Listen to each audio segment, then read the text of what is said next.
자, 시기는 부터 찬찬히 준비하십니다. 두 번째는 도움을 받아가지고 그게 탄탄한 기초를 이룹니다. 중요한 기초와 앞을 접합니다. 세 가지의 박자가 맞아떨어진다면 합격 가능성은 더 높아질 수밖에 없지 않겠습니까?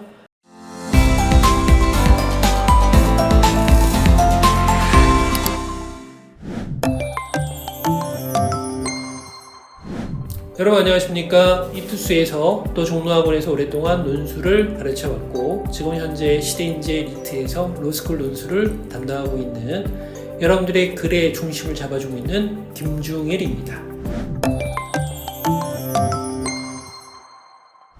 논술이라고 얘기하는 건 마냥 글쓰기는 분명히 아니고요. 하나의 전략이 필요한 하나의 부분이기도 합니다. 글쓰기라고 하는 부분은 누구나 다 두렵습니다. 각 제시문을 독해를 통해 가지고 요구하는 대로 글을 쓰는 건 쉬운 방법은 분명히 아닐 겁니다. 그러니까 논술이라고 하는 나름대로의 중요한 전형이 있음에도 불구하고 어떻게 접근하는지 그 방법을 잘 모르셔가지고 놓칠 수 있다는 생각이 드는 게 그 관계에서 느꼈던 그 부분입니다. 6월 이후에 그 결과에 따라서 그 이후에 수시논술을 급하게 준비하는 분들이 있는데 3학년 초부터 준비하시는 게 좋지 않을까 저는 생각을 합니다. 거의 1년여 정도는 시간적 투자를 하셔야만 합격률이 더 높아지지 않을까라는 생각이 듭니다. 논술은 조금 더 긴 과정이고 긴 호흡입니다. 완성도 있는 글을 쓰는 게 저희 목적이고 대학 본부에서도 그걸 요구하는 부분이기 때문에 중요한 단계를 다 거친 이후에 시험을 보시는 게 적절하지 않나라는 생각이 듭니다. 논술은 가장 기본적인 독해 능력부터 출발합니다. 일단 제시문을 접한 다음에 그 제시문에서 뭘 요구하는지를 핵심을 끌어내는 게 가장 중요한 부분 아닐까요? 아무리 글을 잘 쓰더라도 독해된 내용이 잘못 지시를 응하거나 이런 과정에서는 독해의 실수가 상당히 치명적일 수 있습니다.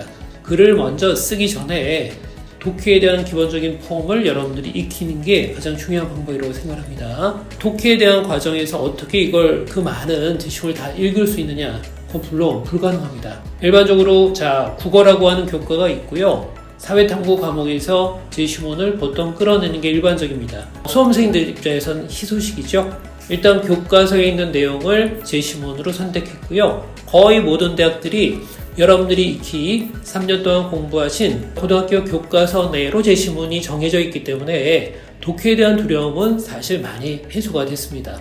자, 두 번째는 글쓰기 방법이겠죠. 각 대학마다 요구하는 지시사항들이 있습니다. 설명하라, 비교하라, 비판하라 등등의 다양한 지시사항을 200자부터 많게는 1000자 넘는 글까지 다양한 패턴으로 요구하는데 공통점은 그 지시사항이 여러분들이 쓰는 글에 꼬박꼬박 배치돼야 됩니다.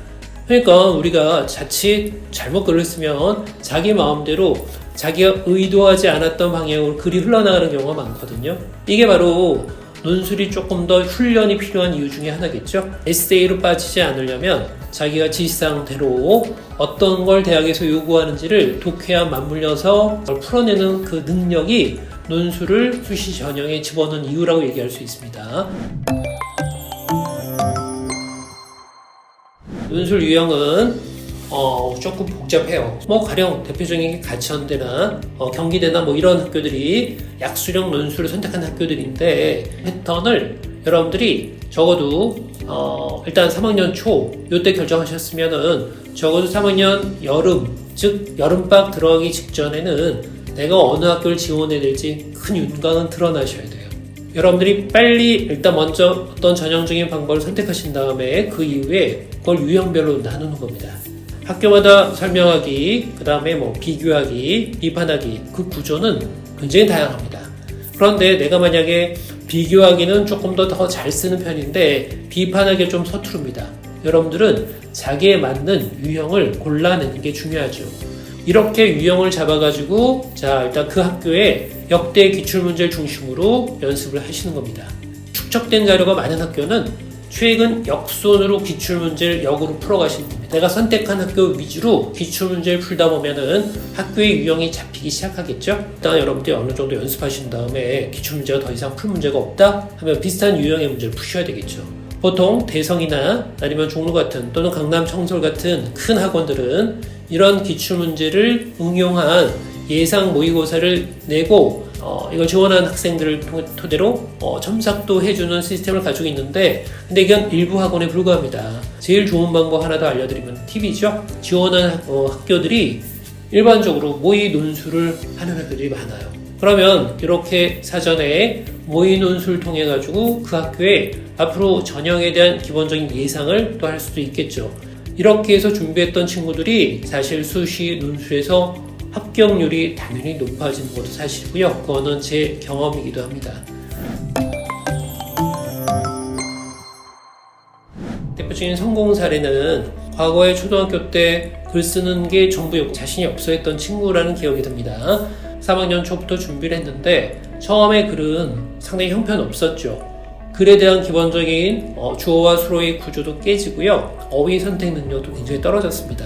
자, 그런 친구들도 많이 일단 저와 수업을 했기 때문에 그렇게 당황하진 않게 준비를 시켰는데, 일단 논술을 접할 때는 그 시간만큼은 철저하게 제 말에 따라왔고, 그 다음에 제 지도 일단 그 방법에 순응해 왔던 과정은 이 친구의 유일한 장점이었어요. 그러니까 초기에는 일단 자기가 요구하는 글대로 안 되기도 하고, 서강대 같은 경우에는 천자가 넘어갔고, 경희대도 역시 천자 정도의 글 쓰는 방법을 요구한 학교이기 때문에 짧은 글쓰기 정도로만 자기 능력이 제한됐던 그 과정에서 천자 글 쓰는 게 굉장히 버거웠었습니다. 드라마틱하게 변화가 된 시점은 약 6개월 정도가 훈련 이후인데 읽을 수 있는 글들이 나오기 시작했습니다. 자, 그 과정에서 이 친구가 합격한 학교가 상위권 대학의 2학교나 합격을 했던, 조금 더 자기 전공과 맞물려 떨어지는 학교를 선택을 해서 들어간 그 경험이 있습니다.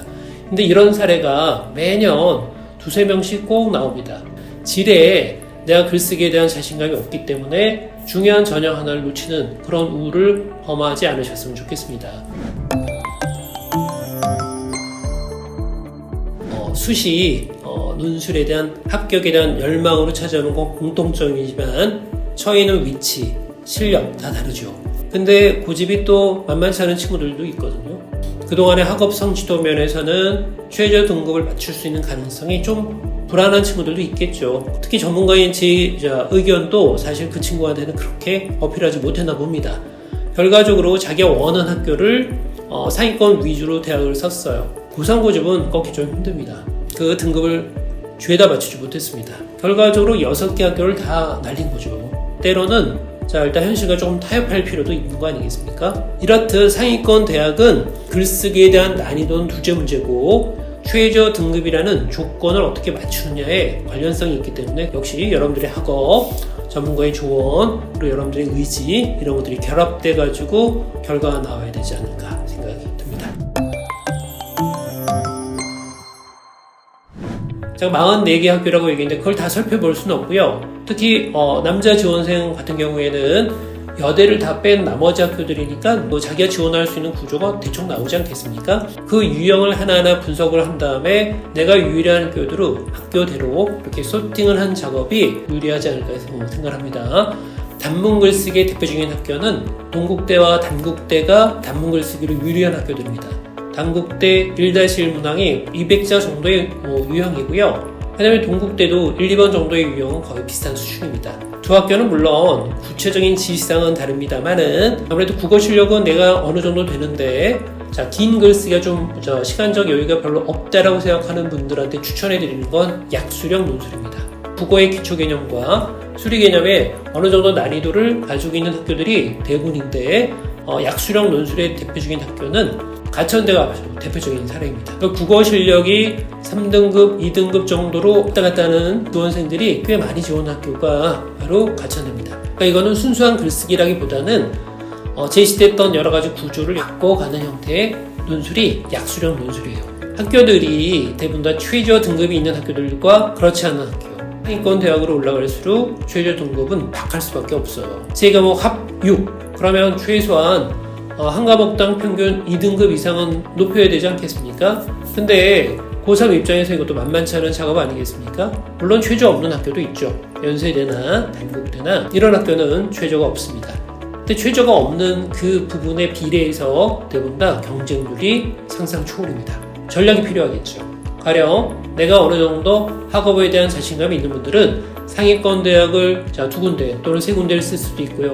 고3의 가장 취약점은 그동안 오랫동안 고3들이 평소에 실력은 아주 좋아도 큰 시험에 대한 경험이 없었기 때문에 막상 대학 입시에 접했을 때 자기가 원했던 결과에 이르지 못했던 분들도 은근히 많아요. 무조건 상위권 대학으로 6개를 다 모으는 것보다는 바로 전략적인 선택을 하는 겁니다. 그래서 중위권 대학이나 아니면 최저 등급이 조금 여유로운 대학을 좀 선택하시는 것도 방법이 되고요. 글 쓰는 데 자신 있는 분들은 최저가 아예 없는 학교나 최저가 미약해서 서울여대나 덕성, 동동여대 같은 경우에는 최저 등급이 상당히 낮은 편이에요. 이런 학교들을 선택적으로 물론 여학생에 한해서 일단 기준을 정한다면 이렇게도 일단 전략을 짤 수 있겠죠.